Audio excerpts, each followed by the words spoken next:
Well, no, not necessarily. There's a lot of moving parts Saturday, and with those moving parts come a really good running game, and it just takes one guy to kind of get out of his gap, and you've got a seam. I felt like as the game went, especially after halftime, our guys really settled in and kind of knew what was coming, and that's maturity.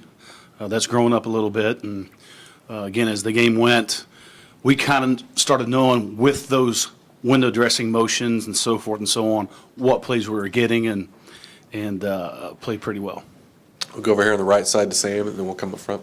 Mark, what are the biggest challenges in defending a team that does so much quarterback run game like this team? Well, I mean, it's part of what they do. I mean, it's, as you go through a schedule, a 12-game schedule, in a league like ours, you're going to see a little bit of everything. And from quarterback run to spread to power, that's the way our league is designed. And, we spend a lot of time in the offseason, spring ball, fall camp, getting ready for these, and then we try to recall once we get into game week. And how good is Dak Prescott? He's really good. Dak's really good. He, you can tell he's the cog that makes that engine go. Seems like he's got some real leadership skills. You watch the TV copies, the games when we're not playing, and he seems like a real leader of that team. Front row here on the left side. Coach Snyder, Coach Sumlin referred to Ivan Robinson as one of the unsung heroes in that game. Played 58 snaps, got a tackle in the overtime. Can you just touch on his impact? Well, yeah, I mean, Ivan played well, and he's not the only one. I mean, there's a lot of guys that I think are getting overlooked. I thought Alonzo Williams played extremely well.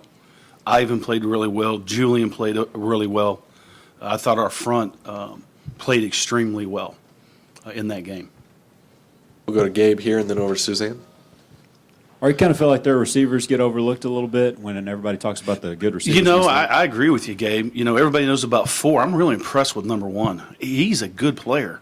I mean, he's a mismatch type guy. He's a big body guy.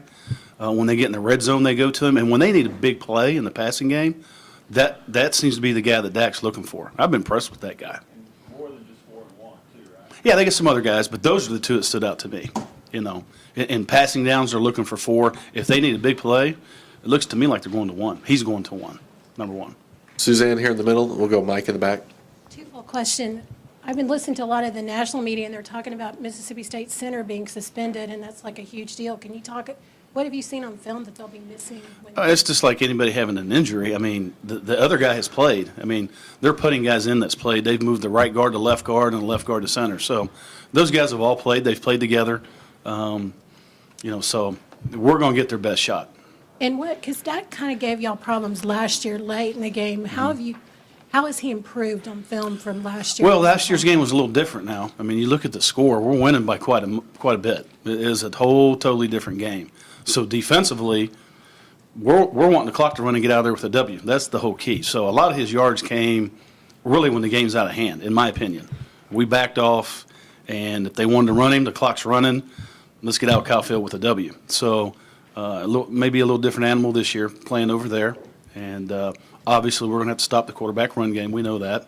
And a little bit like last week, it is what it is. We got to stop their running game and try not to give up any explosives. We'll go to Mike in the back, and then we'll come back to Christy.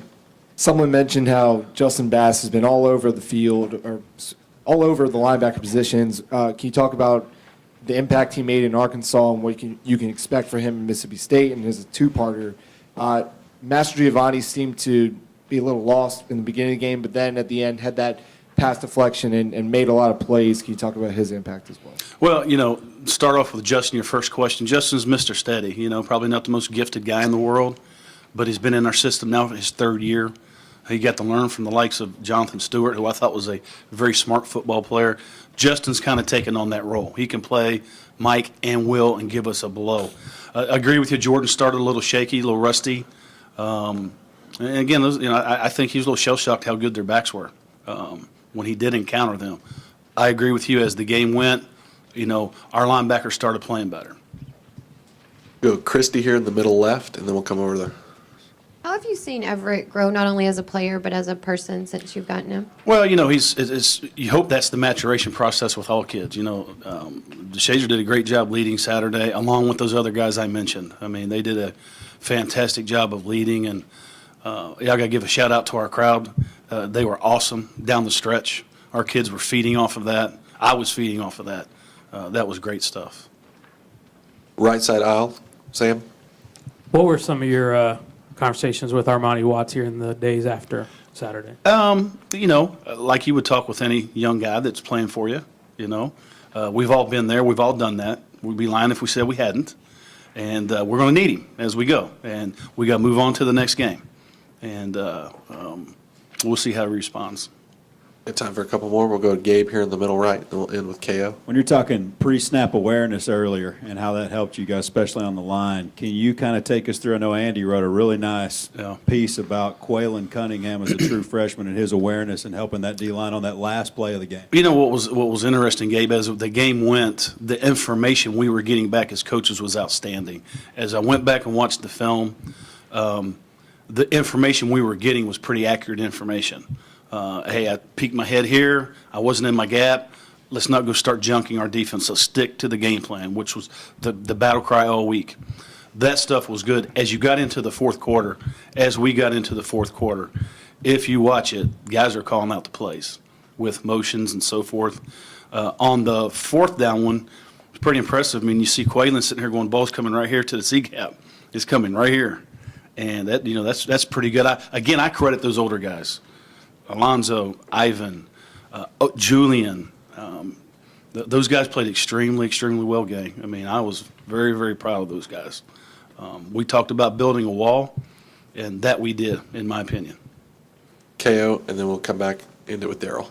Coach, coming out of a game where the average line size was 7 foot tall, 400 pounds, Right.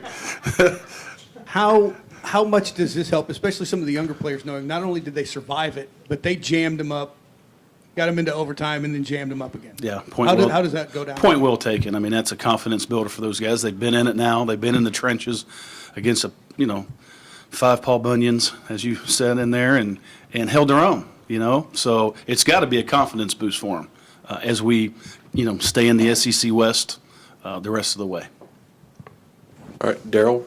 Coach, I know Standing in the that back. Mississippi State is a team that I know they run the ball well, they throw the ball well too. I mean, this is probably maybe the first time that you're going to face a very well-balanced attack. Can you just talk about that differently than what you would face with Arkansas, where they run the ball a little bit more than they throw it? I think there was a little bit of the same now. It's just a different type of running game. It's still, it's going to be the same kind of deal. They're 50-50 run pass, just like Wisconsin was. If the running game's working, they're going to stick with the running game. If the running game's not working, they're going to go to the passing game.